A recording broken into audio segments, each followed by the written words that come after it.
Allow me to be the first to welcome you. I am Daryl Jones, and welcome to the Children's Services Council meeting today, Thursday, July 18th, here at the Children's Services Council Leon County office. Opportunities are what time? It is 4:05. Opportunities for public comment are noted on the agenda and will be offered prior to any council vote. Please complete a comment card and provide it to Ms. Holly McPhail. Council members, remember, we're turning up our placards upright to be acknowledged to speak. All right, we'll now start with our roll call from Ms. Holly McPhail. Superintendent Hannah. Here. Councilmember Johnson. Here. Councilmember Marciller. Councilmember Watts. Here. Councilmember Cummings. Here. Judge Barbara Hobbs. Mr. Chair, something came up at the courthouse and she's running late, but she Okay. does plan to be here. Thank you. Thank you.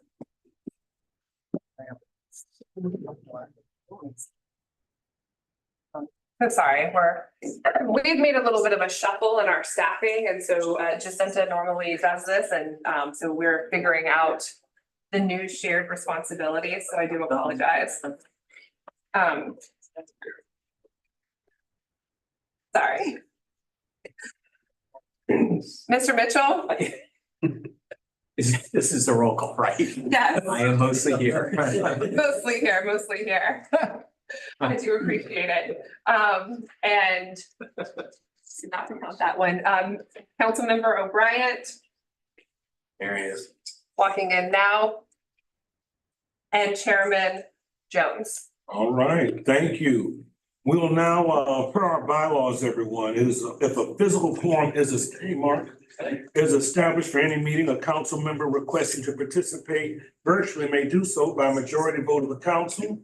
Vice Chair Watts, who's with us now, has made such a request. At this time, I will entertain a motion and a second to allow his participation virtually as a present council member today. Mr. Chair, I move to allow him to appear virtually. And I will second that. Has it been properly moved and seconded? All those in favor signify by saying aye. Aye. All right, thank you. Welcome, Mr. Watts. Thank you. You're looking great.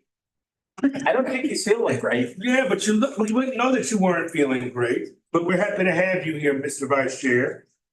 Now, for the approval of the agenda and meeting packet were distributed and posted. Are there any changes to the agenda, council members? I move the agenda.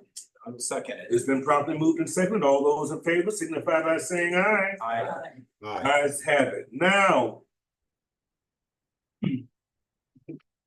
there are applications open. I say this to our public for upcoming council appointments. As you know, this council consists of 5 statutory members and 5 members appointed by the governor. Terms for 3 of the governor's appointees will expire on December 31st, 2024, later this year. As such, applications are now being accepted to fill those impending vacancies. To access the application, you can visit our website at www.csleon.org and click the link, and it will take you to the application on the Leon County government's website. Applications must be completed by Friday, August 23rd to be vetted and considered for nomination by members of the Leon County Commission at their September 17th meeting. We will now have a general counsel update by Mr. Rowe. Thank you, Mr. Chair. I just wanted to give the board a brief reminder and overview, especially for the benefit of those members who are new to the council, that the CSC Leon is a unit of local government. It's an independent special district. As such, it is subject to the Florida state laws on open government, known as the Sunshine Laws. Sunshine Laws require, among other things, that all meetings of this board be open to the public. The public be given a meaningful opportunity to comment on matters before they're voted on. Sunshine Law provides that the council, as a local government board, can adopt its own policies governing the public input process set limitations as it sees fit. This board has done so through adoption of its resolution 21-06, adopted in September of 2021. That process and policy sets forth basically the parameters. Key among them are that the council will receive public comments on items or matters included on an agenda regarding which the council will take action. Individual comments are limited to 3 minutes. However, the chair may limit speaking time to 2 minutes if there are more than 10 speakers on a given item. Any member of the council may make a priority motion to grant more time to a speaker or to overrule the chair's grant of additional time. And lastly, if multiple speakers wish to address a certain specific issue and they want to basically decide on one person to present their viewpoint collectively, they are more than welcome to do that. However, the time each individual would have had otherwise is not stacked, bestowed upon the one speaker who's been nominated as the representative. With that, Chair Jones, I conclude my overview on public comment. All right, thank you. Now, our public is now duly aware. We'll now move to consent agenda, which includes minutes from the June meeting, financials for June 2024, the kindergarten readiness contracts, perinatal navigator program contract, yay! Family transportation assistance contract, and the executive director's report. Allow me to note that in the executive director's report, there's one correction to be made, a Scrivener's error that should change the Leon County meeting to Tuesday, September 17th, and with your approval, that change will then be made to the attached document. So council members, unless there are any other corrections,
Childcare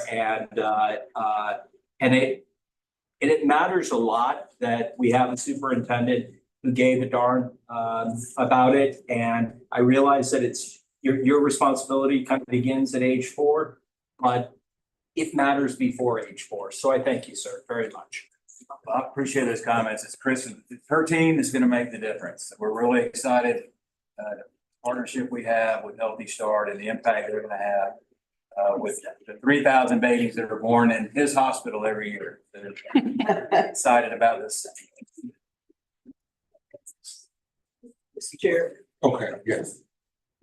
Yes, ma'am, yes, Can I ma'am. just comment too, since I agree with the consent agenda, but since we didn't totally pass it just yet, I'm excited too about the prenatal care contract and the projected 900 families that we will impact over the course of this contract. Well, really, for a 2-year period from 2024 to 2026. Newborns, pregnant mothers. I mean, it's just going to be tremendous, and I'm excited about partnering with 10 locations, OBGYN, you know, prenatal groups, having that liaison there to provide, I guess, contact information to all of those new mothers. The council has taken a holistic approach to assisting newborns, the mothers, the families, and I just want to tip my hat to the executive director and staff and the council as well for this holistic approach of bringing the services together and then putting it right there where the mothers are going to be receiving services during their pregnancy and even after the pregnancy. So I'm very excited that we've taken this direction early on, and I know that we will see the needle moving. Yes. We have to. So thank you, Mr. Chair. Mr. Watts, would you like to add? No, I have nothing to add. I'm excited about it as well. Yes, ma'am. Yes, sir. With that, I'd like to also go back to general public comment. I skipped that part of the agenda. Do we have any speakers providing public comment? Yes, sir, we do. We have several providing comments. The first speaker is Mr. Darius Baker. You'll please approach the podium and state your name and address for the record. How many speakers do we have during this portion?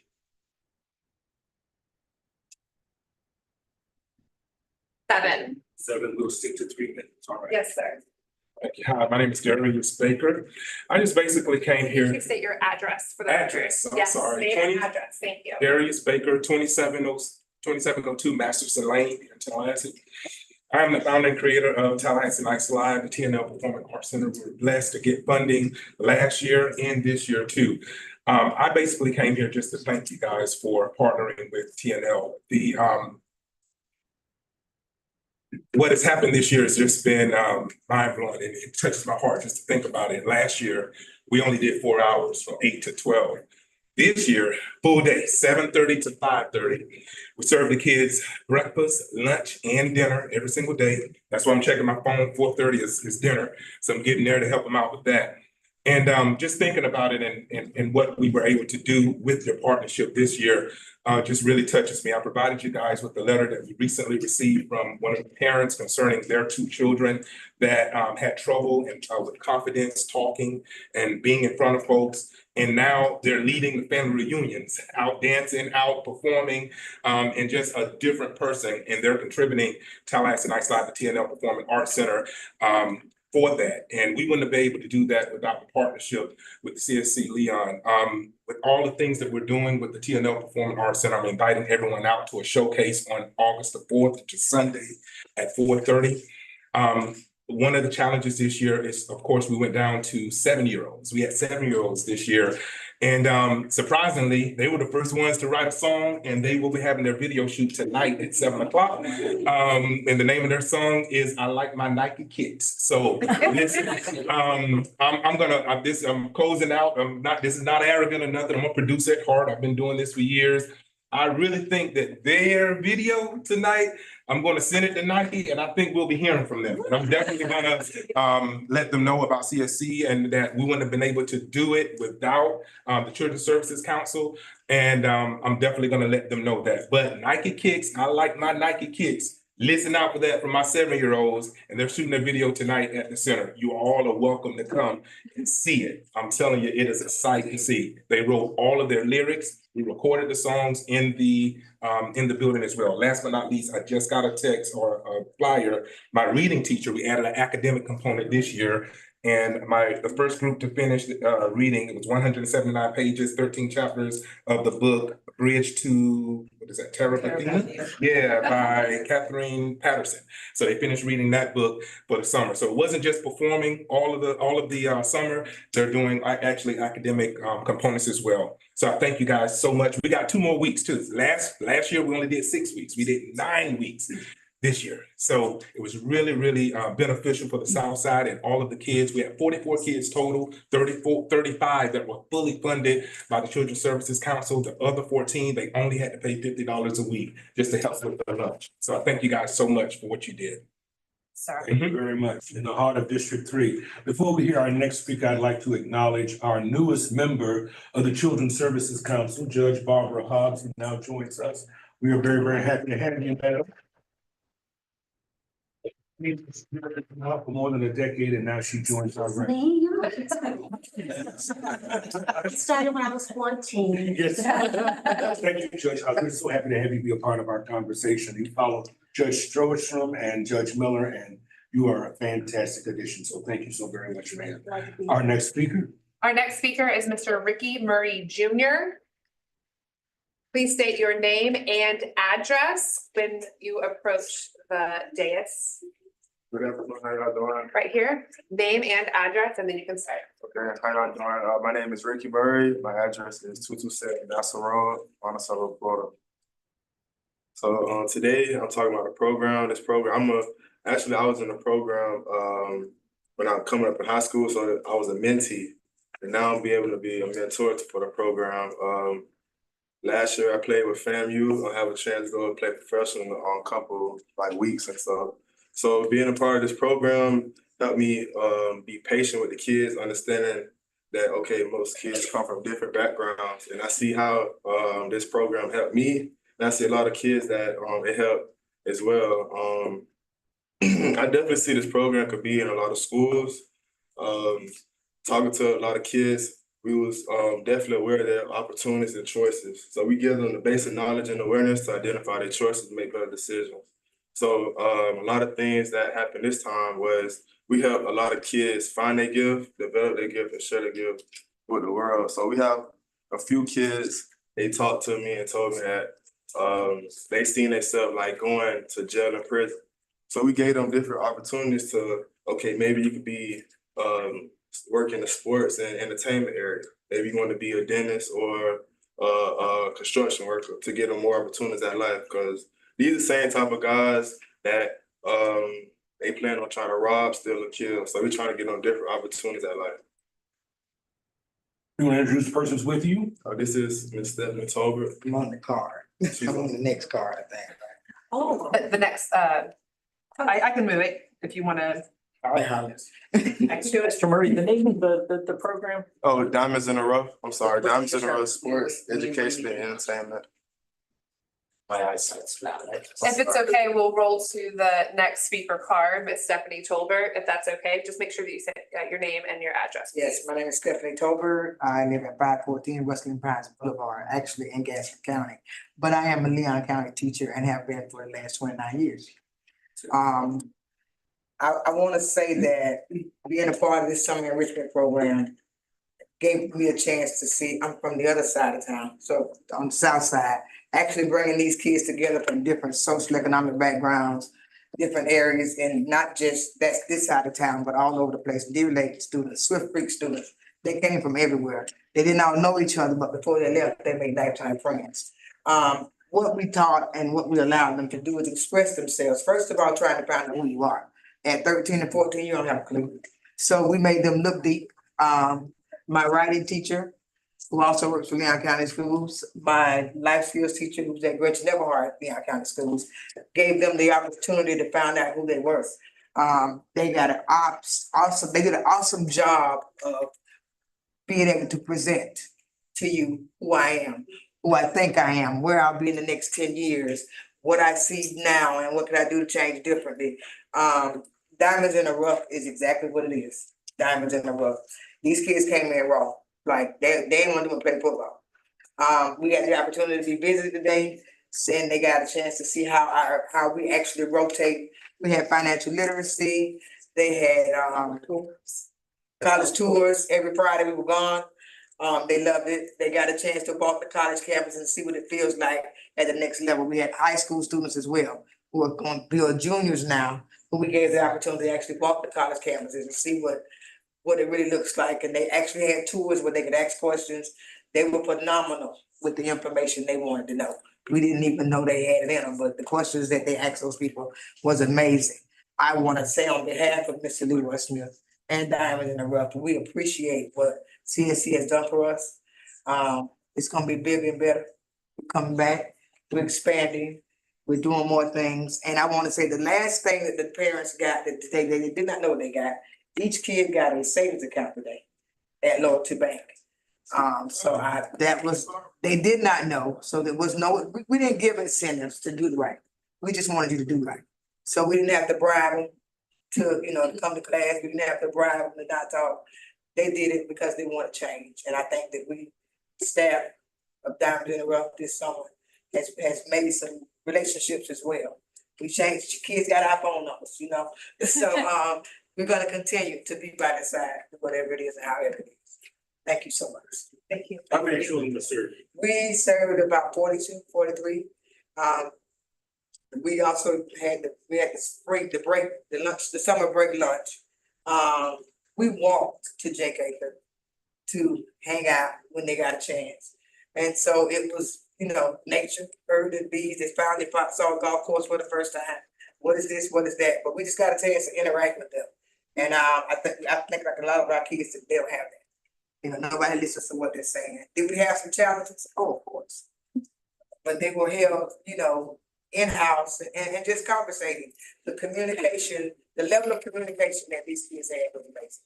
Thank you so very much. So the 42 kids, they all got a savings account. Yes. How much was each savings account? $25. $25. Yes. Did somebody talk to them about how you can make that $25 turn into? They actually had the financial literacy class from Loyalty Bank. They came in once a week. And I forgot ACT prep. ACT prep once a week for 4 hours. They did not get a 15-minute.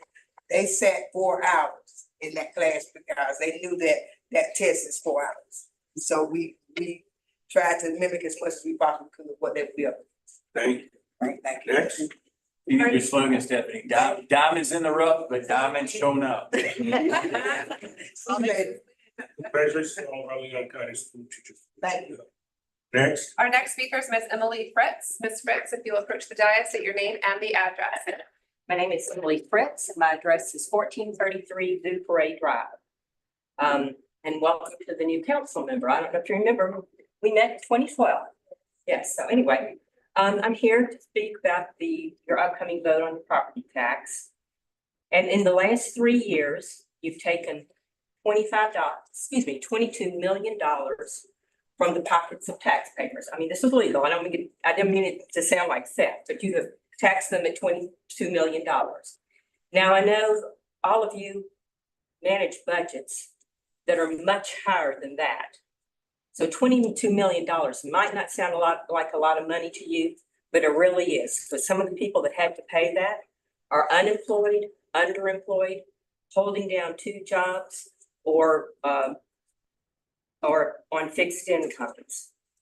And the amount of pain that can be caused by any tax increase is probably greater than any benefit from the tax increase to the people you're planned to serve. You have plenty of opportunities to tighten your belt. You could eliminate the SIPS program, cut back on capacity building, and reduce what you spend on events. Those are all things that could be greatly reduced. That would actually make up for any gain you would get in property tax increases. If you go with the rollback rate, you will still get $206,000. That's probably a conservative estimate because if more property is bought and sold during that time period, you get even more than that. So, and I've got to give you credit. You have become more judicious on your spending. And I know you're attempting to be more targeted on your spending, but there's still plenty of room for improvement. So my request is to give the poor taxpayers a break. They can barely afford to buy food and gas, and they can barely afford to stay in their homes. So please go with the rollback rate. Thank you. Our next speaker is Ms. Mona Hamilton. Please state your name and your address before speaking. Thank you. Hi, I'm Mona Hamilton, and I live at 135 Wilmore. So Recent economic reports, I'm here for the millage rate discussion. Recent economic reports state that given rising costs, many are still working beyond retirement age as they are less able to afford necessities. A comfortable retirement is difficult to obtain for the average person nowadays. I do not believe that increasing our taxes will solve the issues, and raising them contributes to the crippling of our economy.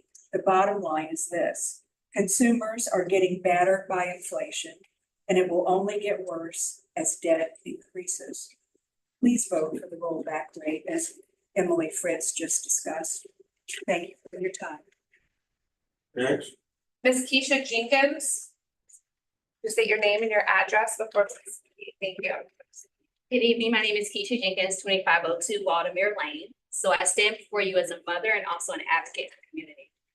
As a mom, I've seen the effects of funding for the CSC on my child, particularly this summer. I have a neurodivergent 6-year-old, and that has been very hard to try to place her in any type of summer camp. She had opportunity to attend Camp Summer Garden with Dr. Iris Pendleton at TCC this summer. Before attending that summer camp, my child was having a hard time being able to advocate for herself. And within 1 week, she now can tell you, I don't like that, which was something we worked years to get her to do. She was also having a hard time socializing with other children outside of her bubble. Within the second week, she is now able to socialize. Still a little apprehensive, but we get there a lot quicker than we were before. I actually wrote her a beautiful note yesterday because I just wanted her to know how impactful those 2 weeks were, because that's all she was able to be funded for. 1 week in June, 1 week in July. And then my daughter has been with me, or I've been paying $275 out of pocket for her to attend a private preschool summer camp program, which it does affect me. Even though I'm heavy in the community and I love everything I do, I am still a part of the Alex population. I am still a mother who is one paycheck away from poverty if anything was ever to happen to me. And so being that mother and speaking for all those mothers in the community, I thank each and every one of you for what you did this summer and providing a program for children who they learn differently. I thank you guys for taking that time to make that happen. And also for all the other parents who, like, literally, we don't get a break. It's time to buy school clothes and school. Like, I literally was looking at my budget this morning. I was like, okay, it's time to roll this all out again. But I thank you guys for all of that. As an advocate, a maternal health advocate, an early childhood advocate, I am so excited about the perinatal program. My mantra has always been early childhood begins at conception, conception begins at early childhood. So I thank you guys, and I hope that you vote for it. Thank you. Next. Ms. Bowen. You'll please state your name and your address. Yes, thank you so much. Bowen, my address is 1545 Drive. And I also want to agree with the request to decrease, roll back the millage rate. It's still going to be a tax increase with the increase in property taxes. That's the bottom line for me. Here's what I want to know. Where's the proof that the children have benefited from these programs? What are the numbers? How many kids are in each program? Naming the program is not just an answer to that question. Has there been a decrease in juvenile arrests? Has there been a decrease in juvenile violence? Has there been a decrease in gang activity? Has there been a decrease in teen pregnancy? Some parents pay a lot of money for their kids to go to summer camp and after school programs. Now we're paying for other kids' programs too. What's the percentage of people living paycheck to paycheck? It's increased over the last few years. The number of folks cutting back on eating how many meals a day is cut back.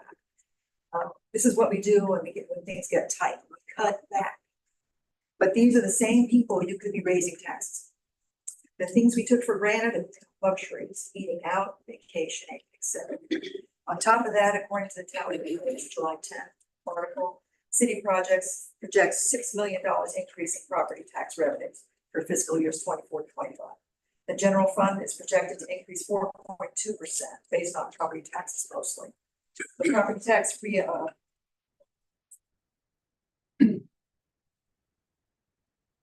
will increase 9.2% in fiscal year 24 to 25, which will fund Star Metro more than 40% up 2025. Capital Fund increases 44.2%. The vehicle garages expenses and revenues will be up 50%. taxes add up, gas tax, sales tax, school tax, property tax, income taxes, and other taxes. We've got taxes on taxes with inflation. Now is not the time to increase taxes in such a fragile economy. That's the point. It's extremely difficult for some to decrease taxes in this town. Be brave, be strong, be bold. In conclusion, I request a vote to roll back the tax rate. Thank you very much. Yes. Ms. Ellen? Thank you. Thank you. Please state your name and your address. Hi, I'm Ellen, located to 8327 Inverness, and I appreciate the opportunity to speak and share my comments regarding the millage amount for the Children's Services Council. And I think you have an opportunity with your budget for FY 24-25 to infuse the necessary funding into programs such as Early Learning Coalition, Rebound and Recovery, which I personally have observed the impact on kindergarten readiness, and Legal Services of North Florida and the Children's Home Society.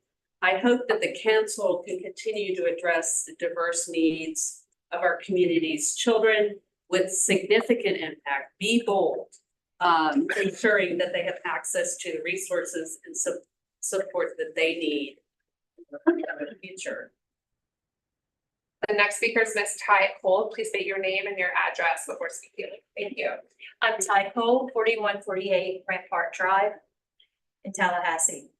So Leon County Schools uses Teaching Strategies goal to assess their children and their learning domains and the progress that they make in those learning domains.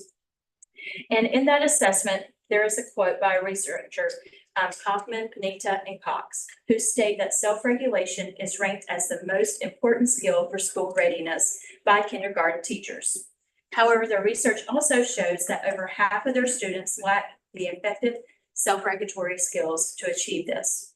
Over the past year, I've had the privilege to see and hear the stories of how the Children's Services Council Investment in Rebound Recovery and children have impacted the pre-3 and pre-4 classrooms in Leon County. It's impacted their skills to prepare them for kindergarten. So while we expected to see gains after using Rebound and Recovery, we weren't exactly prepared to see the incredible gains that we saw. There was a 125% increase in the average score for children being able to obtain those self-regulatory skills and prepare them. Repeating that number so that the public might hear what has been the impact of this investment. There was a 125% gain in their skills to be able to regulate and to not only achieve regulation, but to gain those skills to carry with them into kindergarten. So I believe that the work that the Children's Services Council is doing is just incredible. I believe that you're pouring good into this community. You're pouring good into our future. And I would encourage you to continue to do that. And I actually would support an increase in our millage. Thank you. That concludes public comment. Thank you. If I may also add, Ms. Cole and Ellen, I am very much aware. Let me say this. First of all, I enjoy the enviable distinction of being the only school board member whose entire district includes Title I schools, from Fort Braden all the way to James S. Ricketts High School. Your program in our schools, most specifically the ones in my district, I have been made aware of what has been the impact from the teacher testimonies that have come. Our superintendent will let you both inform you, as he does our public constantly. We are still rebounding from the impacts of COVID and the pandemic and what it has meant in terms of learning loss and what we've had to mitigate in terms of trauma for those families, working class families who were sorely affected by the pandemic. Your program could not have come at a better time because, and what it has been able to do is those young people who were dealing with the trauma from having been isolated, from having some being in school, some in brick and mortar classrooms, and others having to learn from home in an effort to maintain safety. Subsequently, the impacts of that had a great deal of effect on their behavior and their ability to cope because they were no longer in the continuous classroom setting over those 3 years. what you have been able to do as reported to me by my principals and teachers has been enormous. So thank you very much. Thank you. Next, is that it for public comment? Yes, Mr. Chair. All right, thank you. Next up, we will have. Mr. Chair, have Yes, you sir. taken the vote on? We the did not consent take the vote agenda? for consent agenda. Okay. We did? On the We did not. consent agenda, Yeah, we did. Yes, we did. Mitchell We had a- and then Cummings. We had a- Mr. Mitchell. Well, I know we had a motion and a second. I don't know if we had a vote. Do we? Yeah, I thought this was intended. Well, before we voted, right? We just need to vote on it. Let's vote, but I mean, because I went on, because that's why he stopped me, he wanted to go back to consent. We had a motion and a second on the consent agenda. All those in favor? Aye. All right, thank you. Now, we'll move to Family Resource Center update. Yes, so Mr. Chair and council members, we have members of Children's Home Society of Florida here. I will ask, I believe it's Executive Director Tiffany Martin, who will then introduce Kim Siney, who is the Senior Director of Family Resource Center. Hello. Hello. It is really a pleasure and a privilege to be back. I played a really integral role in participating in the RFP process and the negotiations process. So I'm really thankful that we are here at this point to really present about our progress. So I do want to acknowledge our president and CEO, Andrea Sweet, who's here from Orlando.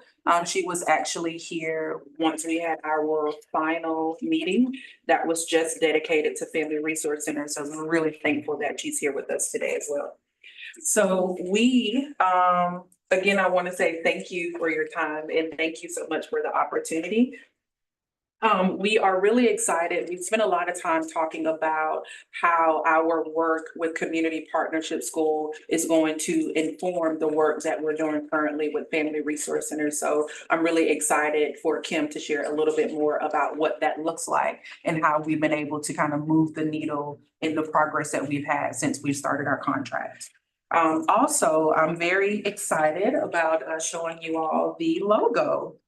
This has been some time in progress, and it says CSC Leon Family Resource Center, proudly managed by Children's Home Society of Florida. Also, I see all of you all have your one-pagers.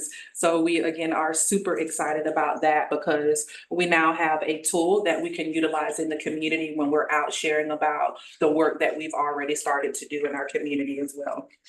If all of my CHS team members can raise your hand so you all can see who they are. We have a couple right out here in the lobby. So as you can tell, we are, again, super excited about the work. But more than anything, we're really humbled that we have an opportunity to serve in this way. And with that, I'm going to bring up Kim and she'll share some more information. I'm going to shift the podium for you guys so that this is what happens when Jacinta departs. We allow her to She did take not some depart. leave. Sorry. She is taking songs. Yes, we allow her to. And then she's on personal leave. Yes. That's what I meant. There you go. So now you can also see No. just say next slide. Okay, thank you. Hello, Kim. Hello. I just incredibly, she used like the word excited twice and I was like, oh, synonym. But it's awesome to be here in front of you guys. It has been a whirlwind of 3 months. I started May 15th and I cannot wait to dive into all things Family Resource Center with you guys tonight.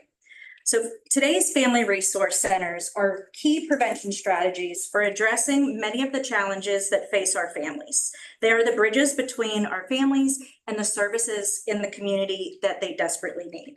This council recognizes in order to improve outcomes for both families and communities, we must increase capacity of families to be healthily involved members of a dynamic community. I speak on behalf of our whole team at CHS that we are thrilled for this opportunity to bring this vision to life. Slide. Just like our neighborhoods and families, Family Resource Centers come in all shapes and sizes. Each one is unique in programmatic structure and array of services. As we're looking at our community and the identified zip codes and neighborhoods, what is needed at Cross Creek may not be the same thing that the residents in the Fort Braden area need.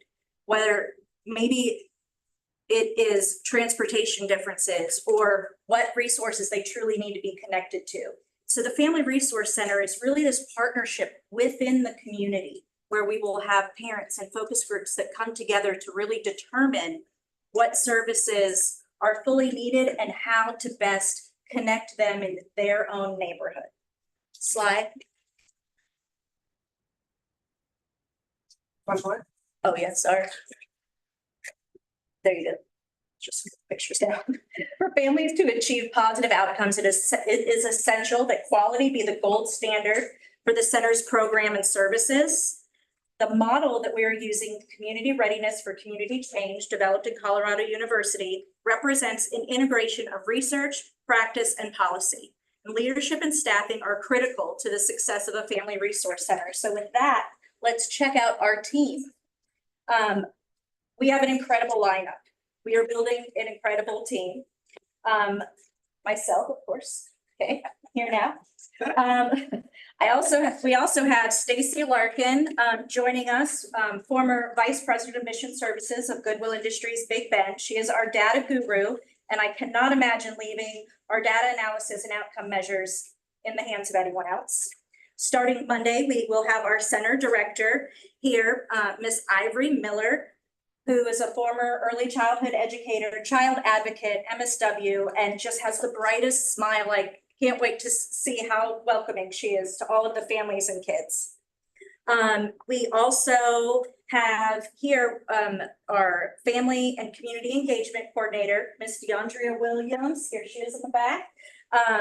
And she is over from Sable Pond, the Community Partnership School, and she has already hit the ground running, making connections in this Cross Creek area.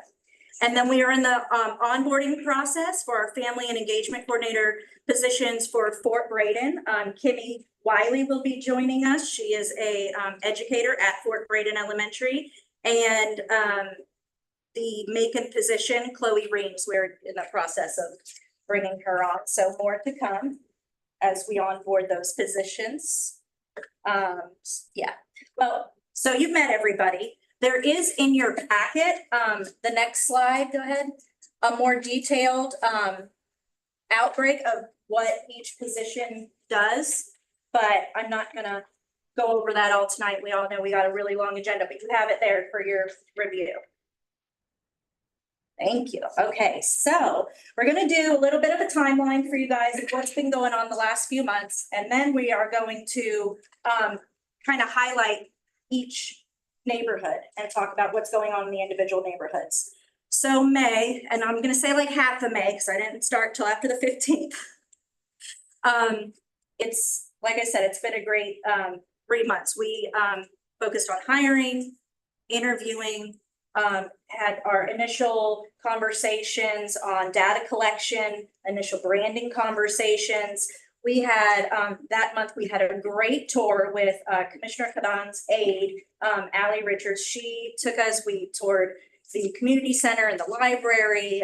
We got to meet some local residents and really start to see what the possibilities are in that area.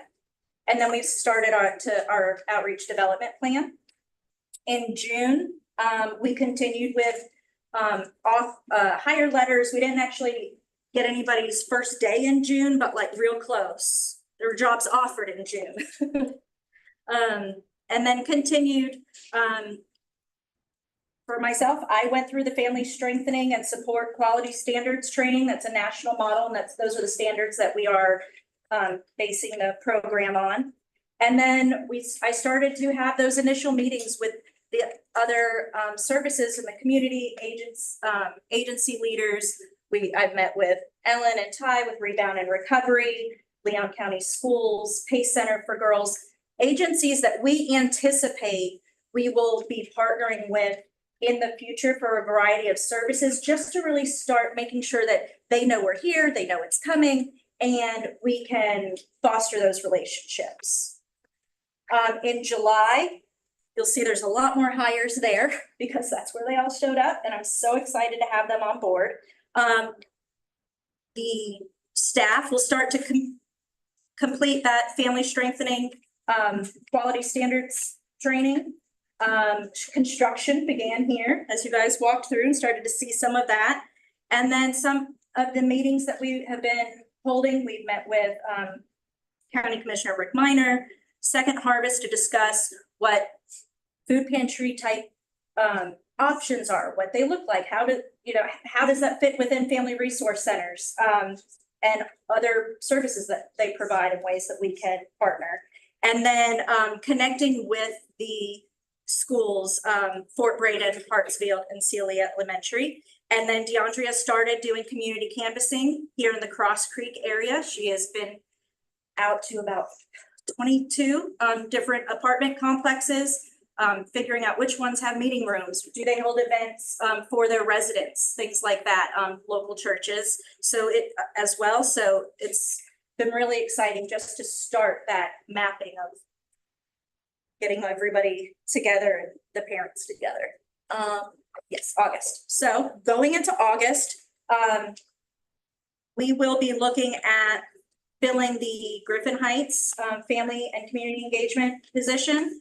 And in August, our navigator through our Whole Child Leon partnership should be starting in August. So we'll have that navigator here for our families. And then collaboration that we are looking to foster throughout the month of August is Boys and Girls Club. They are already at the Fort Braden Community Center. So that would be a natural partnership for us. Habitat for Humanity, Career Source, and Star Metro. And then for outreach, our ribbon cutting for this location will be on August 22nd and our first community event on August 26th.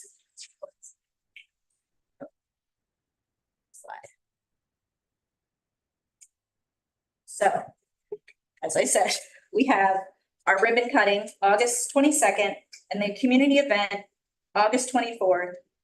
For this location, we have started construction. We've ordered computers and some furniture and have started getting everything ready to go for the families. You'll notice on your flyer, there's some QR codes on the back so that we can start our mailing list, what level that people feel comfortable being engaged first. And then as they find out how charming we are, become more engaged and show up to our focus groups and things like that. It's just, I think it's such a cool opportunity. Long time being on the board for United Partners for Human Services and with my past with early childhood education, seeing the partners of the community being so open to collaboration and looking at how do we best align the services that we're doing so that things aren't duplicated, but we are making each other stronger through that collaboration. At Fort Braden, there are about 8 levels of community readiness that our model looks at to determine whether a community is really ready to go. They have kind of come out of the gate just swinging. They're almost like a 7 out of the 8. And we have really high hopes that this could be our second location. We are starting their community surveys of focus groups at their back to school bash on August 2nd. And so we had a planning meeting today about that event. I'm really excited to get out there and our whole team will go and support their event and then also be out there and start to get those initial surveys from that community. With Macon area, we are onboarding that family and engagement coordinator position, and we are working with local leaders and community members to start to identify exciting things in that area. For example, we just learned that Habitat for Humanity has a project where they're building 40 homes that are going to be in walkable distance to Sealy. So when we're looking at areas that are ready and where we should put these centers, those are things that are so important. And if big projects like that are aligning, it's really a great time to ensure that collaboration. For our Griffin Heights area, we want to align our efforts with the Neighborhood First Plan and work in step with the great work they're already doing with the city is not to duplicate efforts. And then, thank you. Okay, so our community readiness assessment.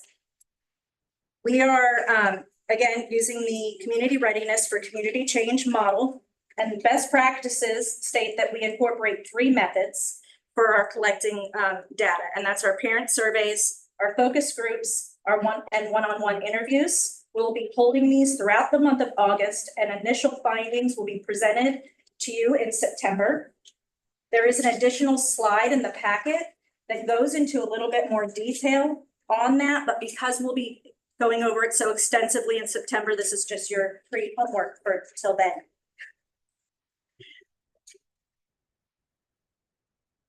That is it for me. Thank you so much. My contact information is up there, and I and the team are open to questions.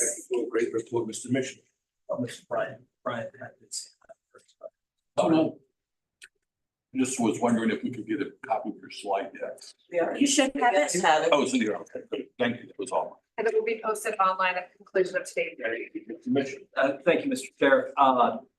Kim, I appreciate how much you guys have done in a very short period of time. And there were a couple of things that you mentioned in your presentation that I think I want to point out. There were words like services, duplication, and collaboration.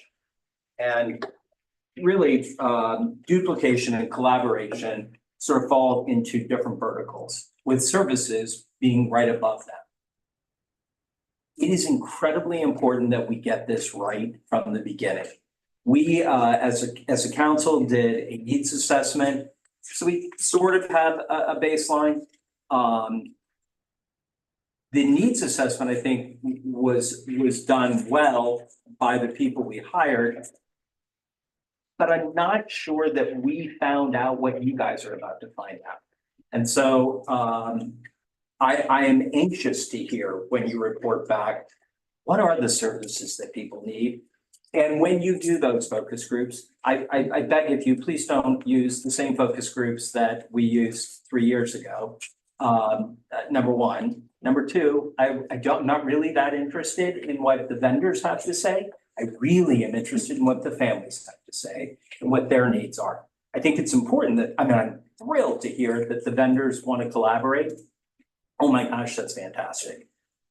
But again, the Children's Services Council wasn't established for the vendors or the providers. It was established for the families who have needs that weren't being met. Again, not duplicating services that exist, encouraging the providers to collaborate, and really doing focus groups with people who've never been heard before and finding out, gosh, what do they need? You know, as opposed to us telling them, oh, we think you need this, so there you go. And that is the model for the program. All of those focus groups, they will be neighborhood focused. They will be families that live in the area when we do that larger focus group presentation with them. So. And one final comment, and I'm really glad that you introduced, and I apologize, I don't remember her name, but I can see her now because I'm gonna get to know her, the data lady. Here's the thing, and you guys were all sitting here when we received public comment. Regardless of where you stand on the millage rate, the comments about accountability and being able to show people who paid money for the things that we're funding, that their money is being well spent is so incredibly important. So I am so glad you're on board early, and you're here. So welcome. You're working with fantastic people, but gosh, your job is as important as anything, because as we talk about, spending other people's money, and it's never lost on me whose money we're spending. It's not me. I'd love to say it was $20 million that Paul Mitchell put in, but I didn't. Your job is incredibly important. And so I'm glad you're here, and I thank you, Ken. Thank you so very much. Any other comments? Thank you for the great work that you're doing in the fourth grading area that is oftentimes forgotten. Also a part of District 3. I'm sure you'll do your part to leverage what is already existing resources that are coming to bear in Hartsfield through Whole Child Leon and the South City Foundation. So that was a great selection of that school and the Macon community also. So congratulations and thank you. Look forward to continuing updates. Thank you. All right, next. We are now preparing for committee reports. First, starting with the audit committee, Mr. Mitchell. Oh, wait, what are you talking about? The audit committee, the audit committee is the executive committee, so it throws me a little bit. Which page? 71. 71. You will see if you turn to page 71, good news. And that is, is this for the RFP that's going out? Yes. Thank you. Very good. I was like, God, we already announced that we had a clean audit. In case anybody didn't know, we did have a clean audit, and with no significant findings. But that is not what we're here for tonight. We are here to talk about an RFP that we are going to put out on the street for our auditing services. You go back to when we first began as a council, we are required to hire an auditor. We did, and the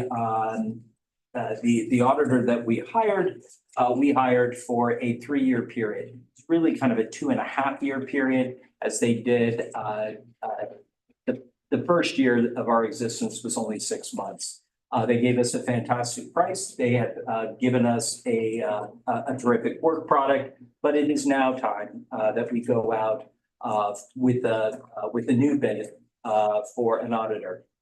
There is nothing that would stop the current provider from bidding, and the executive committee met and made a recommendation that we put out an RFP that has a shelf life of potentially for a total of 5 years, but a 3-year contract with 2 one-year extensions. One provision that's built into it is the 3-year contract is set when they bid on it, they will bid the first 3 years. The next 2 years, if we choose to extend, we can make a decision as to whether or not we want to give them an increase based on a consumer price index. Anyhow, with that, I'll move the RFP. Thank you, and I did not. Continue. Okay, I do want to point out, there were a lot of really good comments and changes made in this RFP. Mr. Johnson, who is, well, I could say he was our newest member, but the judge is our newest member, but one of our newest members went through, and with his background, having at one point worked for the Florida Association of CPAs, was able to go through and really improve the RFP. So I thank Mr. Johnson for that. Additionally, Ms. Marsteller, who's not here, had a few comments, and I think a couple of other council members did. It made an improvement. We as an, is it the finance committee or the executive committee that sits as the audit committee? The audit committee sits as the audit committee. And, but who is that? Same member as the Same as the finance? Same as the finance Okay, committee. that's what yeah. The members of. I'm sitting on all of them. I forget which one it is. But the finance committee made a decision to take the input, make those changes and move forward. All right, we have a motion to second. All those in favor? Public. Oh, I'm sorry. Is there public comment on the RFP? There is no public comment, sir. With a motion and a second, all those in favor signify by saying aye. Aye. Opposed? Thank you. Next. Now this I do know. All right. All right. All right, we have 10 minutes ready for approval. Mr. Mitchell. Okay. I am gonna be as, I am born short and I'm gonna be as sweet as I am. That's the line of the day. Okay. So,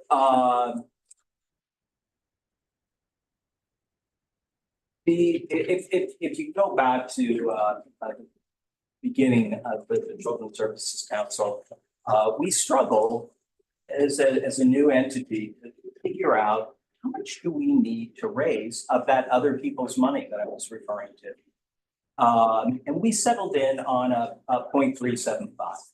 And we really didn't have, we had a concept of what our budget needed to look like. But we weren't certain what the budget needed to look like. And we had a short period of time to make guesses. We came in, again, the maximum allowed is 0.5 mils. We came in at 0.375. It was a motion that carried unanimously. And the second year, the same thing. We considered rolling it back. The economy, as you all remember, was beginning to take a bite out of an awful lot of people. And we left the millage rate at 0.375. Last year, we made an adjustment. We made an adjustment for two reasons. One, that economy that I was talking about the year before began to tighten down even heavier on taxpayers of Leon County, but not just the property owners who were paying the taxes, but commercial properties who were paying a tax and having to pass it along to their renters, be it residential renters or business renters. And so that, coupled with the fact that the homeowners were savvy enough to recognize an increase coming in interest rates. They had already begun to rise, and people quickly, they were going to get out of their house or get into a new house, beginning to chase that deadline of how high are interest rates going to go. And you could see that happening along with some growth in Leon County.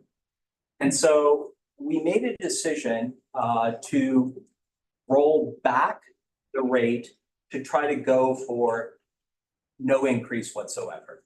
In doing that, I made the assertion, and I remember there's some people who were opposed to us rolling it back who said, you know, you're going to lose money. And I made the argument at the time that we weren't, and that I would bet anyone in the crowd that we would raise more money.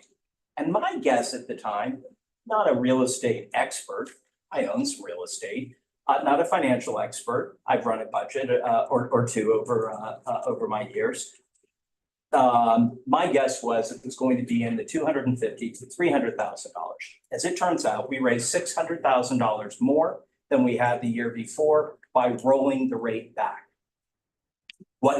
Where that money was made up, where it came from was the sale of new houses, brand new construction that were never on the tax rolls, along with people chasing that interest rate and buying a new house at a higher rate than the person who lived in the house. In other words, you buy a house for $500,000 that the person was only being assessed at a $250,000 rate.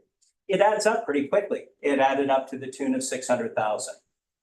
Where we are today, again, please, I am not pretending to be a real estate expert, nor a markets expert, a financial markets expert. However, it is a little bit different of a world we find ourselves in. And that is the chasing of the interest rate that we benefited from last year has calmed down. And if you talk to most realtors, they would tell you that there's not as much activity. Nowhere even close to the type of activity that there was this time last year. And you're really not judging it on this time last year, but a little before this time last year. Anyhow, with that, we have brought forward several different millage rates. We have before you all a millage rate. Thank you, Judge. We have before you several different millage rates. I want to make sure I get all of them correct. So Yes, the finance and budget committee met, and we did not make a recommendation, although we did have a healthy conversation. That healthy conversation is reflected in the comments I just made. I will also tell you that it was because of public comment at a meeting before last that we added an additional number on here. So what you're going to look at is a millage rate of 0.5, so the max, a millage rate of 0.375, a millage rate of last year's rate of 0.3477, and then a rollback rate of, is the rollback rate of 0.3153 of the 0.3248? Rollback rate is Three, yeah, Hold on a second. it's an adjusted. right. The rollback rate that we estimated originally was 0.31. Right. In the rolls, it's 0.32, right? So, to the, what would be a rollback rate to have a goal of $0 more raise would be 0.3248. Where we are today is 0.3477. Where we have been in the past is 0.375, and the maximum allowed by law is 0.5. Here is what came from the budget committee. And that is, I really struggle with a lot of the conversation that I've heard tonight on both sides. And by the way, I think it is so great that this many people showed up and are so thoughtful about, nobody's attacking anyone. It's just, it's sort of nice to be part of a crowd where thoughtful people can come and offer their opinions. Where I personally have struggled, and I've always been a proponent of trying to roll things back, because I do think that the people of Leon County, as well as this country, are suffering from some of the points that speakers tonight have made. And that is real inflation, and it hits every single person. And if you're denying it, shame on you, because it's true. When you walk into a grocery store and you buy groceries, you're impacted. And it may only be nickels, but those nickels add up to dollars, and those dollars add up to hundreds and thousands of dollars. So with that, I would say, again, I'm a big fan of trying to squeeze as much as I can. It would be my recommendation, if anyone is interested in it, that we leave the millage rate the same, which is 0.3477. yes, sir. Is that your motion? That is my motion. Is there a second? Second. All right, we've got a motion and a second. No, now I have public comment, correct? All right, thank you. First speaker is Mr. Neil Skeen. If you'll state your name and address when you approach the dais, you'll have 3 minutes. Mr. Nichol. Okay. My name is Neil Skeen. My address is 3311 Remington Run. That's Remington typewriter. Hold on a moment, please. How many speakers do we have? 4. Thank you. Continue. I like to think of myself as the angel sitting on Mr. Mitchell's shoulder when he gets to this issue. He thinks I'm the devil sitting on his shoulder. Never, sir. I hope y'all haven't forgotten me. I haven't been to some meetings lately. I've been working on other children's issues, actually. But you remember my jar of nickels, at least 365 nickels. And I think I first brought this 2 years ago, as the amount of money I saved, you saved me by having a 3.375 millage rate instead of a 0.5 rate. It's $18.50 on a house that is more than the median house value in the county. The ravages of inflation are such that my house value is up some 35% over the last 6 years or so. Retirements are up. There are a lot of people who have property who are doing well. The people I'm worried about are not the people who are property owners, but the people who are children. And they're not doing so well. And they don't own houses, they pay rent. I understand the pass along of rent. But my nickels combined with your nickels and dimes, and for some of you quarters a day, make millions of dollars difference for the kids of this county. I was struck by the presentations. I read Judge Marsteler's comments and concerns about evaluation and so on.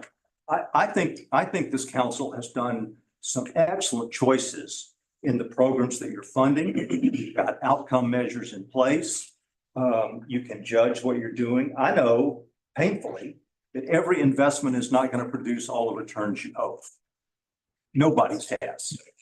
But the returns on investments in these programs are very high. It's good for the taxpayers to do this. We forestall all kinds of expenditures down the road. Mr. Hanna came over when y'all did the strategy rankings over here a year or so ago. Just put it all into early childhood, early, as Mr. Mitchell said, because you know that those results compound going forward. To me, trying to save money on the millage rate is like trying to save money on lifeboats for the Titanic. I know that's a little dramatic, but this is not a big disaster where we all worry about the kids. These are kids who are basically drowning and struggling, one kid. So I'll just close by saying, please go at least back to the 375. I think you should go to the $500,000, but these nickels won't matter to most of us. Thank you. Thank you, Mr. Skeen. Are there any other persons who want to submit comment cards? Please make sure you get this spell. Our next speaker, please. Mr. Miller? Please state your full name and address. Okay, thank you. Thank you. Name Klein Miller, 2344 Kilkenny Drive, Tallahassee. A couple of things, Mr. Mitchell, I just wanted to, you stated with the rollback, it would be a net zero increase. That's what that's what the concept of a rollback is. Okay, well, on your spreadsheet with the rollback at 3248, y'all have a 206,000 increase. Not a zero. Actually, the original one was a negative, but yes.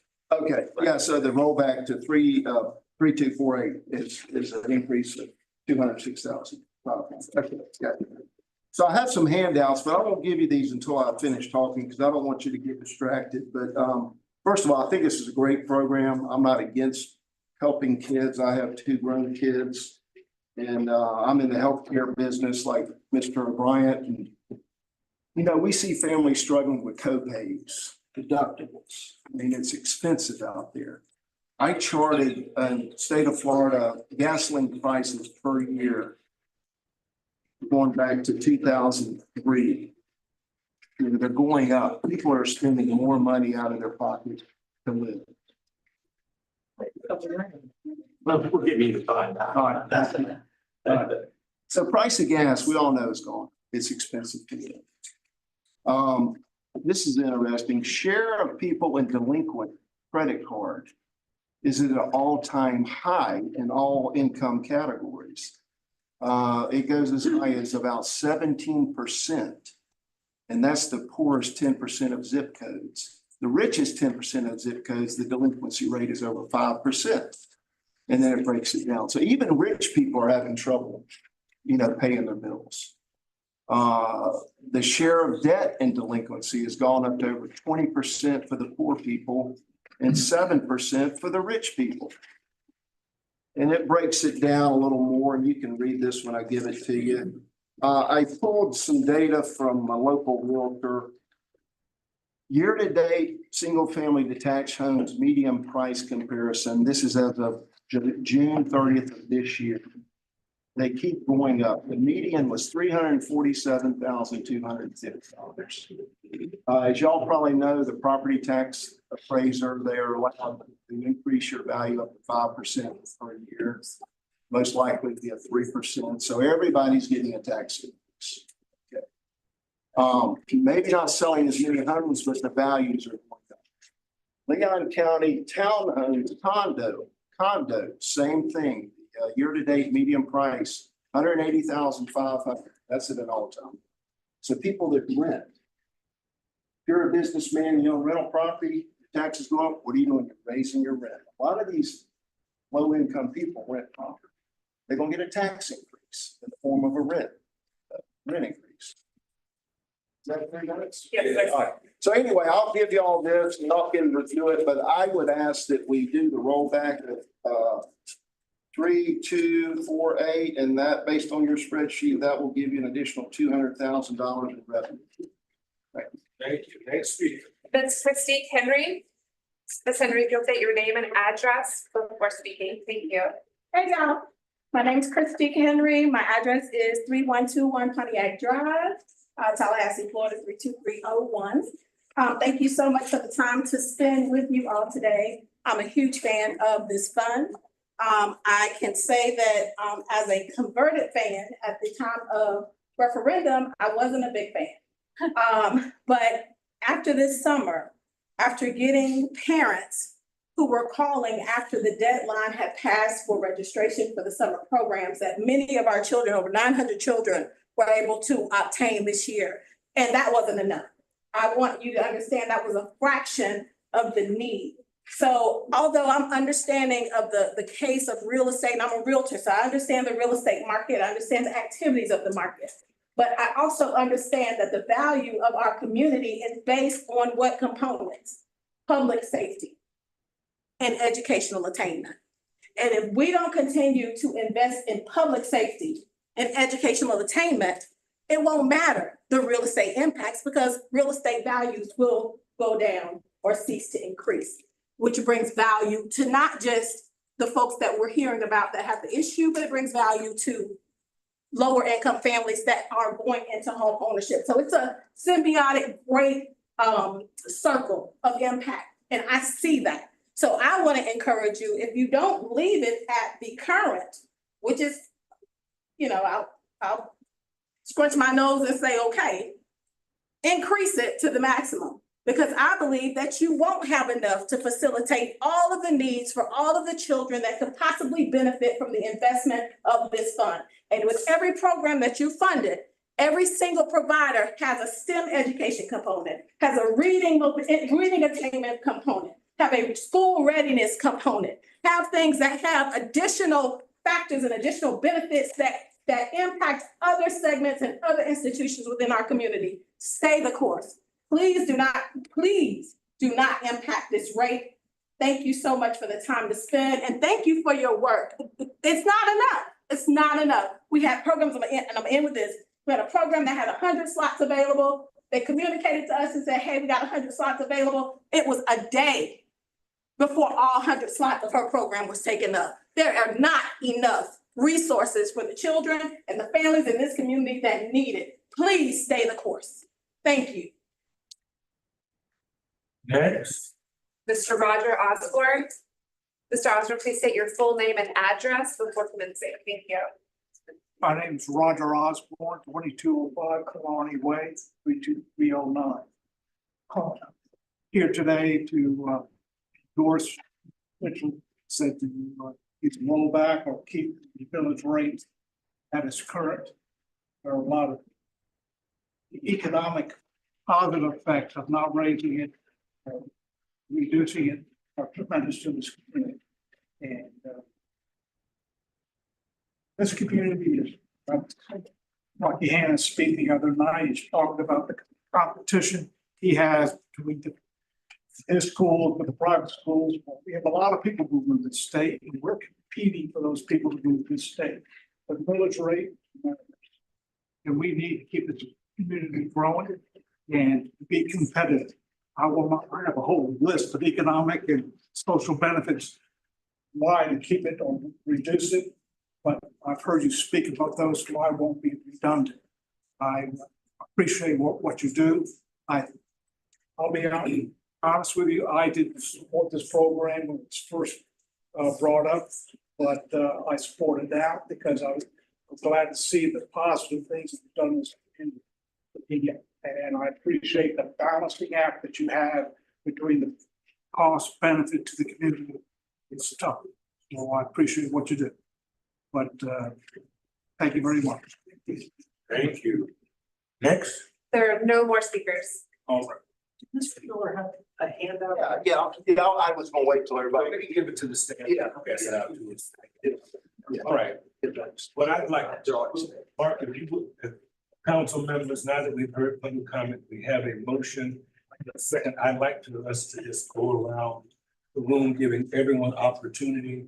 We can start with you, Mr. O'Brien, we'll go to Mr. Hannah, we'll continue on the other side. And also include Mr. Watts, to everyone to provide a comment on the current motion, and then we'll go back to the motion and we'll put it up or down.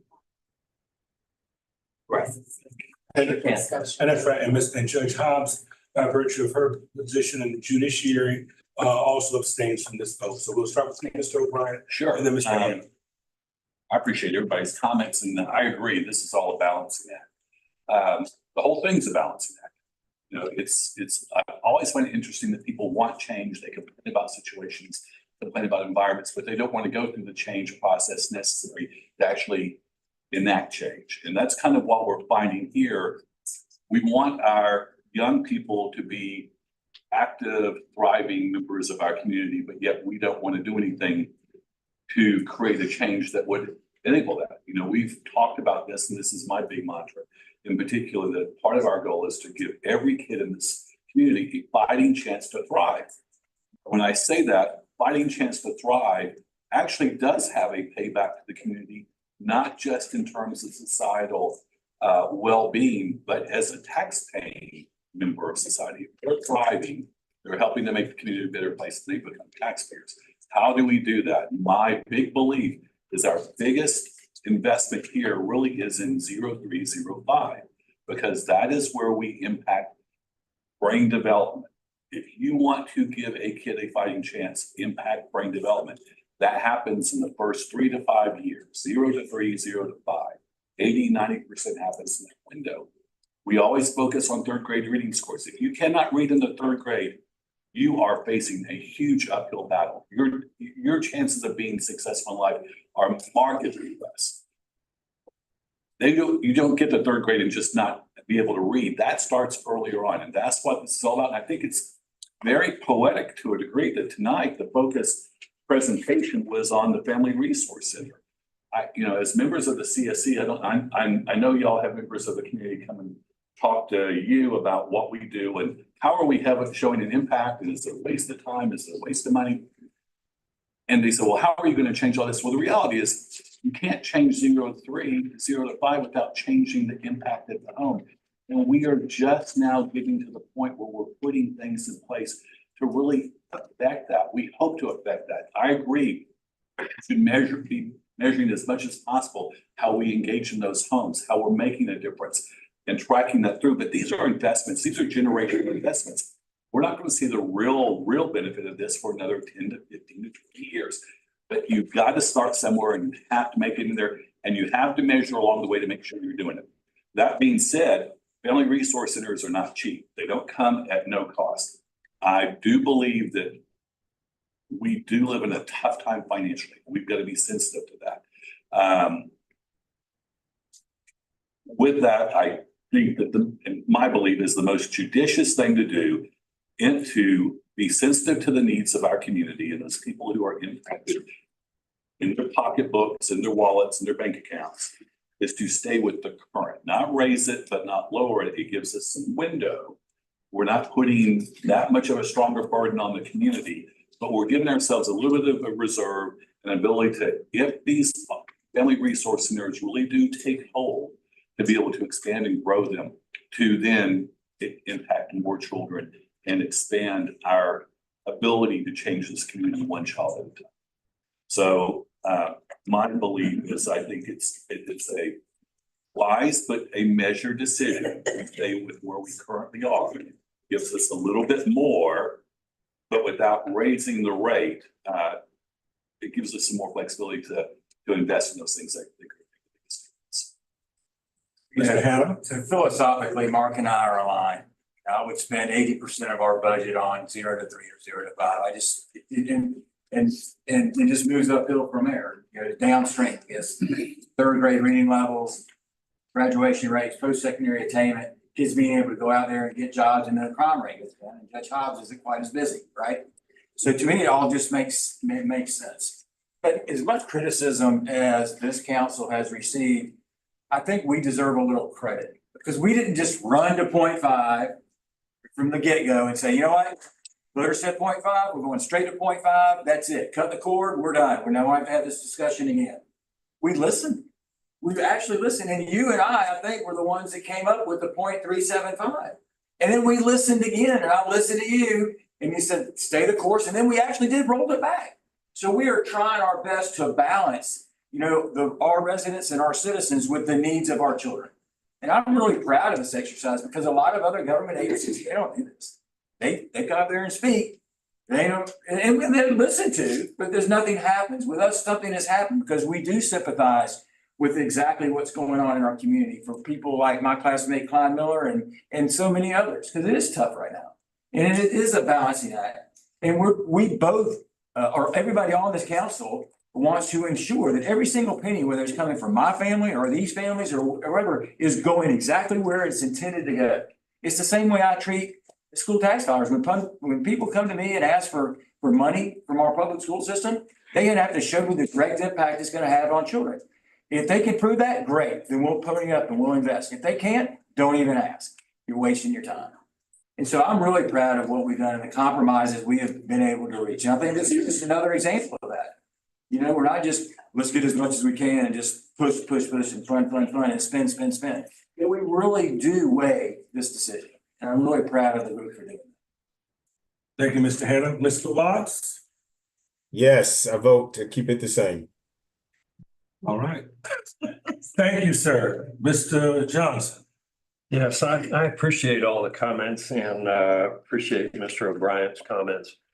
To lead it off, being one of the newer committee members, but I have been watching and participating in and around this council since before referendum time. I did just want to make a couple of comments. I think we have to be careful. We're basing a lot of needs assessment based on data that is approaching 3 to 4 years old. So I'd like, when we flip this discussion from millage rate into the budget, to make sure that we're taking some time to look at how we're updating our needs assessment data. We're also getting some money on the streets, which we need to be able to effectively review the results of those before we pour more money into them. And I think I'm applauding where we've gotten with staff and the efforts to increase the controls over the procurement and letting of contracts. But I think we've got to double down on looking at additional performance measures to bake into the contracts that as a council, we can look at those results as we move forward. So that said, I would be in support of Mr. Mitchell's motion to keep the millage rate the same. Mrs. Cummings? Mr. Chairman, I appreciate all the comments from my fellow council members, and I too have been here from the inception of the council. I'm very proud of the work that we have done, but I think we all agree that our children are our most important product. And not only do we agree, but the citizens of Leon County agree when they supported overwhelmingly that we should have a Children's Services Council that will look specifically at the needs of the children in our community. And I believe we have done that to the best of our ability with the various studies, with the outcome measures that have been designed, and with measurement of programs that we have provided for the children. The needle is moving. It's not moving as fast as some would like, but the pendulum is moving in a positive direction. I also believe in democracy. I believe in listening to our citizens. meeting after meeting. Every year when we come to this point, we have listened to citizens express, Mr. Skeen, with his Nichols, and we have been responsive to their concerns to the point where last year we were persuaded to roll the millage rate back. We recognize that there was an increase in taxes. But now I think we're in a different posture. We heard from a real estate agent that has spoken to us, and just looking at the numbers, the market is not as robust as it was last year. And I do not want us to do a disservice to our children. We were organized to provide services to our children. And I believe that sitting here today, it would be a disservice to the children if we roll back the rate. Also considering we do have to weigh the interests of the children, the interests of this council with the interests of the taxpayers, the property owners, the businesses. And I think if we keep the millage rate as it is, we will be doing that the best that we can.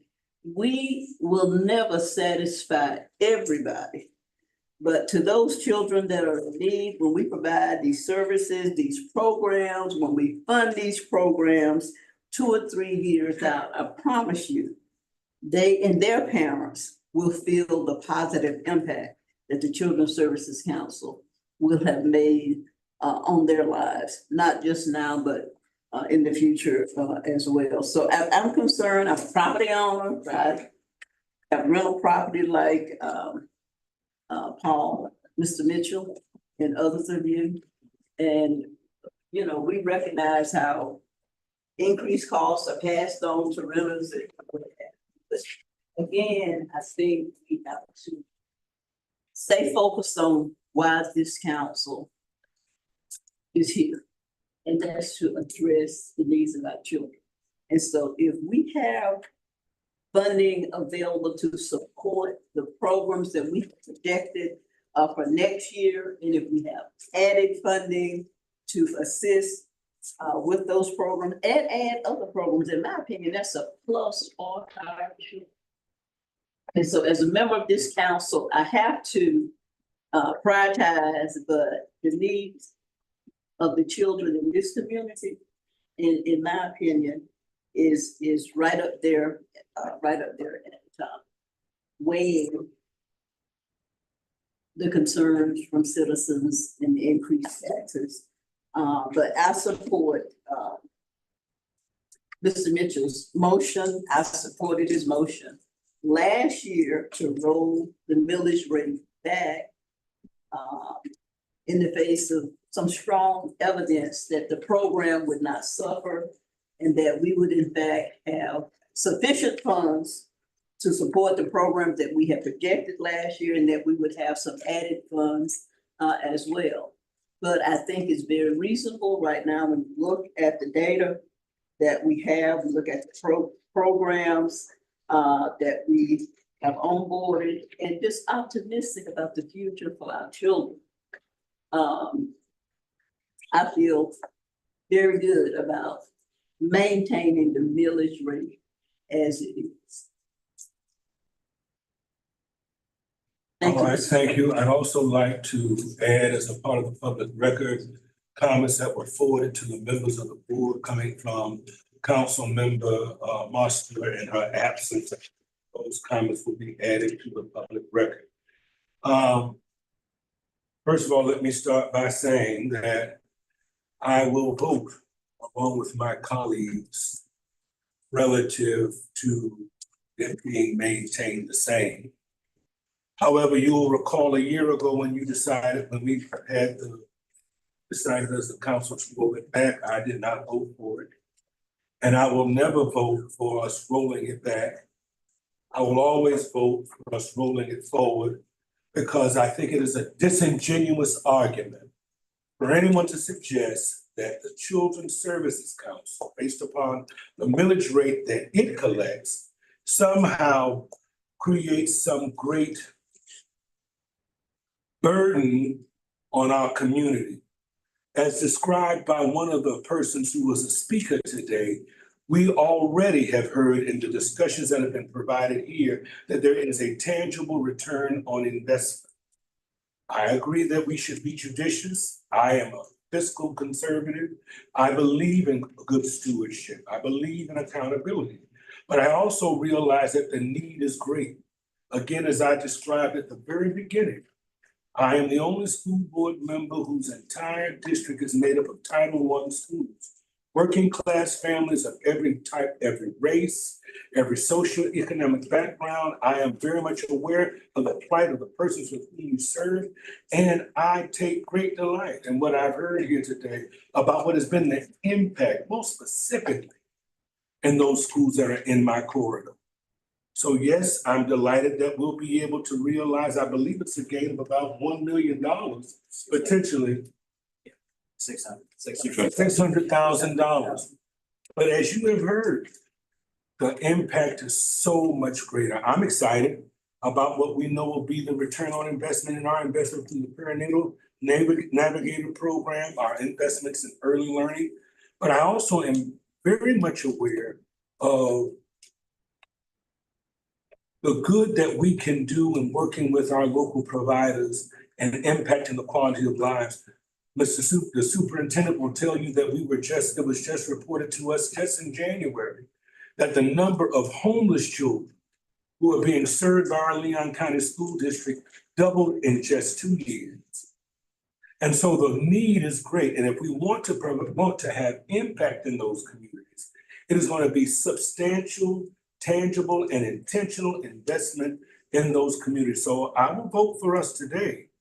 But I'm hoping that we will make the effort in the future, particularly as we now will see the return with data based upon the investments that we made just some 2 years ago when we funded our first pillars. And we'll start to see the return in data from our providers and what that impact has been, such that we can make a slow march, not backwards, but forward, because the need is most definitely present. So without further ado, unless there are any additional comments, we'll now take our motion. Yes, who? No, Judge Hobbs doesn't vote. She can't. She can't vote. She can't vote. I announced that earlier, Mr. John. Motion on the floor to keep the millage rate at 3.477. 0.3477. Wow, that would be a change. Not at all. Hey. Get me on the head. With that, we have a motion of 3.3477. All those in favor signify by saying aye. Aye. Opposed? It passes unanimously. All right, now with that said, we now go to our budget that will reflect that rate. I am happy to walk through this, but I think everybody has probably had a chance to look at it. And Judge Hobbs, you get to vote on the budget. Right. You don't get to vote on how much we spend, but you do get to vote on how we spend it. Mr. Chair, again, I'm happy to answer any questions, but I do want to reflect on one thing that Mr. Johnson said, and I think it's a really important thing for all of the council members to focus in on. Mr. Johnson, you may have only been here for 2 meetings, but to me, you're already making an incredibly positive impact. We do need to drill down on this budget, and I don't think tonight is the night to do it by item, but we are about to, realize new tax dollars coming in. We have already committed to certain programs to continue their funding or its ongoing funding. Again, we're going to begin to see after the millage rate we go through our public hearings and whether or not it's approved or not, we'll begin to see those dollars. as we begin to see those dollars, we have to make good, wise decisions on how to spend it. The money goes into one bucket, and then we as a council decide to move the money into separate buckets. The one bucket that we can control in terms of squeezing is how we as a council operate from an administrative standpoint and doing the most that we can with the dollars that are assigned for administrative costs. And so that is one bucket. Having said that, the budget is brought to you courtesy of the Budget Committee. And with that, Mr. Chair, I am going to move the budget as recommended. Second. It's been properly moved and seconded that we will accept the budget 3477 millage rate for a budget total of $8,569,988. Is there any public comment on this? There's no public comment, Mr. Chair. Any comments from members of the board? Hearing none, we'll now take a vote. All those in favor of accepting the budget at .3477 for $8,569,988. All those in favor signify by saying aye. Aye. Opposed? All right, it passes unanimously. Thank you. Thank you, sir.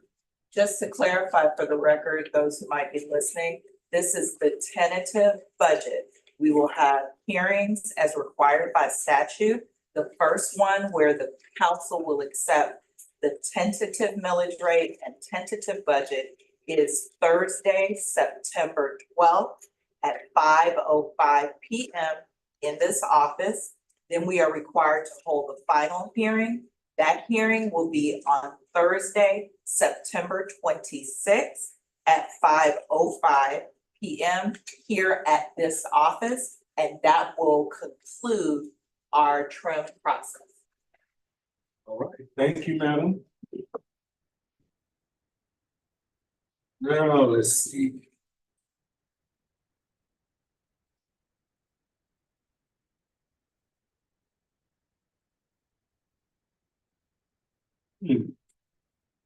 All right, presentation of the revised draft emergency funding request from Director Green.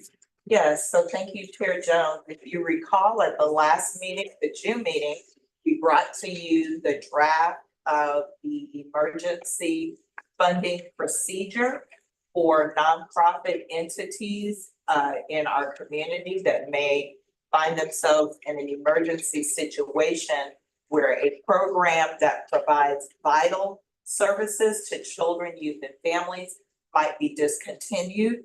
Upon your recommendation, we have made changes and updates to this draft and now presented for your consideration. Chair, I give it back to you. All right. Everybody has that handout, correct? Yes. Vice Chair. Yes, sir. Yes, Brandon. I have my invisible hand up. I would like to, if I'm not mistaken, and you know, since that last meeting on this discussion around the plan, you know, I've had a chance to talk, and it's my understanding no other CSCs actually have this, and I wouldn't actually be opposed that we don't move forward with this. I think it has the potential to open up the door for things that really, you know, we're not or don't want to put ourselves in a position to do. I understand how, you know, this all came about, X, Y, and Z. But, you know, I did go through and tried to redline it. But after that last discussion, and then again, talking more and researching more, I don't think any other Children's Services Council actually has this in place. And so, Sika, I don't know, can you speak to that? Yes, sure, I can. So when this came up, just as a quick reminder, it was when we had an entity come to us to request some emergency funding for a program. The direction of the council was for staff to develop an emergency funding draft to do emergency funding. And that is what we did in response to that request. But prior to doing that, we did speak with the other CSCs. They do not have an emergency funding process for any of their providers.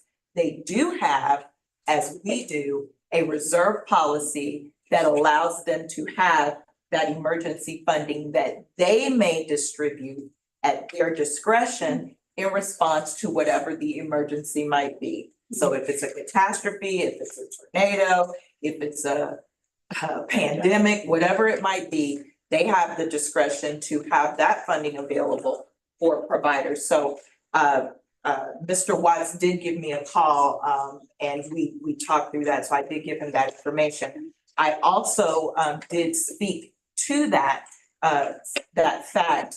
And I want to say it was maybe when that entity came to us, it was either at that meeting or at a subsequent meeting where we were looking at the draft, but Chair Cummings, Lord, I'm sorry. The Commission Chair Cummings had requested that we do this and it was passed by the council. So yeah, so that's that information. All right. Mr. Chair, I remember the whole discussion. I was like, oh, okay, yeah, we can come up with a policy. But I sort of share Mr. Watts's view that Invitation. yeah, I just think I don't know what we've always been in existence for these 3.5 years or a little more than 3 years. I haven't, other than that one request, which I don't think I would have voted for anyway. I'm not sure that we need this, and we do have emergency funds to speak to the points that you were making for in the event that there's a hurricane. And we as a council see this emergency out there, and we invite people to come in and with ideas. But when people come to us, I'm just not sure who should be leading who. And well, no, I am sure who should be leading who. And to me, it should be us telling the community, we see this need, can you fill it? Not the other way around. So, Mr. Watts, I think you make a good point, and I think there's probably a reason that the other Children's Services Councils who have been around a lot longer than us don't have that process. Although it sounded so good at the time, I have changed my mind. Commissioner Cummings. Yes, Mr. Chair, I recall too, when the entity came and requested emergency assistance because they had federal funds that were drying up or something of that nature. And I recall, we told the entity that we really didn't have a policy or criteria to deal with the request for emergency funds. Now, not at that meeting, but at a later meeting, our executive director brought up the fact that we have this fund, I guess, that we could maybe use from a discretionary standpoint and maybe even address an emergency situation, but we didn't, it wasn't raised at that meeting where the entity was before us asking for emergency funds. And I think our ultimate decision to that entity was, you know, we couldn't do it. We didn't have any procedures or policies to address that. Okay, and it was at that meeting when we requested that perhaps maybe staff would look at some criteria for addressing an emergency funding request. And I know that's what staff has been working on the last couple of months. But knowing now that we do have this catastrophic fund or what have you that can be utilized from a discretionary standpoint, I don't believe we need to relayer. And I think this might perhaps be putting on another layer for the council. And I specifically was one of the proponents of us having some behavior in place, Mr. Watts, at that initial request, but now that this is, and I think we discussed that subsequently as well, Mr. Mitchell. I really don't really see a need to have this procedure if we already have something in place where we're gonna address it on a case-by-case basis anyway.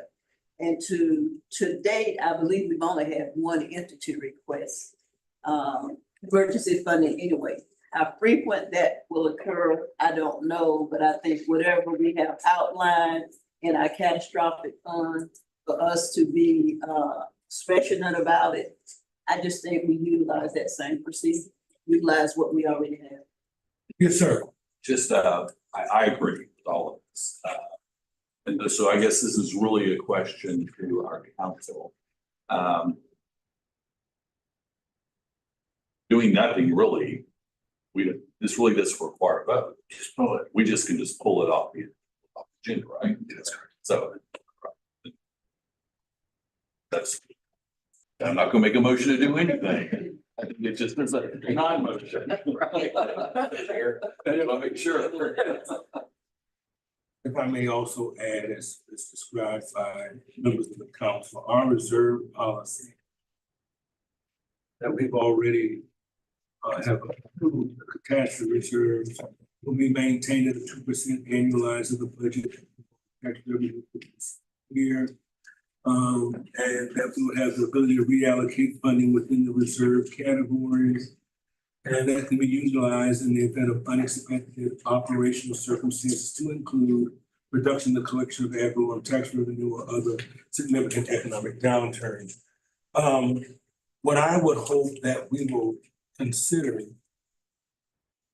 as we move forward, that as this funding model for children's services, particularly as we will continue to be involved in conversations with both city and the county about what could potentially be future opportunities for us to provide even greater revenue to the cause of children's services. There may very well be impacts in that, but we can handle that operationally based upon the monies that would potentially be entrusted to us in the method, not in the paradigm by which the funding model for all children's services will be ultimately impacted. And so I think that'll be the good way that we can help to manage it from a local perspective. Right now, outside of what may have happened from other sources outside of our community, we will be intentionally sensitive to those impacts as we potentially look at what will be a new paradigm, a new model for funding, because we realize that that may very well be coming down the pipe. So I guess I agree. We'll just move forward. This dies a quick death and we'll move on. All right? Anything else on that? All right, friends. So we'll show this as tabled. Tabled in, well, no, it's gone. It ain't on the table, it ain't in the cupboard, it's gone. Go off the table. Trampled underfoot, right. All right, we'll now talk about future meetings, friends. Future council meetings, Finance and Budget Committee, Thursday in September, the date to be determined. Governing council meeting will be Thursday, September 1st. We already have tentatively scheduled discussions regarding the following: kindergarten readiness, SMART goals, CIS program discussion, Family Resource Center implementation updates, the nominating committee, Summer and Youth Development 2025 program funding discussions, and funded programs and reporting debt timeline. So all of that and much of what we have talked about, we've heard from both our public and we've heard from us as members of this council about we are now poised at a position now where we will start based upon what has been the input of data from those persons that we have funded through our SAMUS system as we collect that data, we'll now start to be able to generate reports. Yeah. And as SAMUS continues, which is the software they're using to track the deliverables and the outcomes, we'll now be able to create a timeline that'll be able to report on what we've done and then what is going on concurrent, right? So I look forward to them providing that timeline to us in terms of what will be the full reporting of what has been our initial investments, and that's going to be good news. We've heard some of that already from Rebound and Recovery, the programs that have addressed us tonight. And so I'm excited about hearing that, and we'll be able, as I tell the superintendent, run a victory lap. So if there are no further comments, I'd like to hear from Judge Hobbs from her first meeting. And after that, if there's any other comments, other than that, we'll adjourn. Judge Hobbs? Not much to say. I'm glad to be here. I think I'm pulling chunks in the end this month, so I was a little bit distracted, but I've enjoyed myself tonight. And it's very informative. It really is. I was smooth this went on until I had a meeting with the executive director who basically sets out the model. And so I'm excited, I get to see the end results if we don't do these things. And Well said, well said. Without any further comment? I have a comment. Oh, yes, ma'am. Yes, I'd just like to thank Mr. Johnson for all his work so far. Because of his accounting background, I resigned my position on the budget committee. He's taken my place, and he's already shown that he's just a great asset to the budget committee. So I just want to commend the governor for his appointment. And I also want to welcome Judge Hobbs. As you all know, she and I were legal partners for what, 15 years, 10 years? these people are imitating her. 15 years, I was 10 years on the bench. Oh my God. I'm aging myself too, but we were law partners for years, and you just need to know she is very passionate about children, about children issues. And German Shepherds.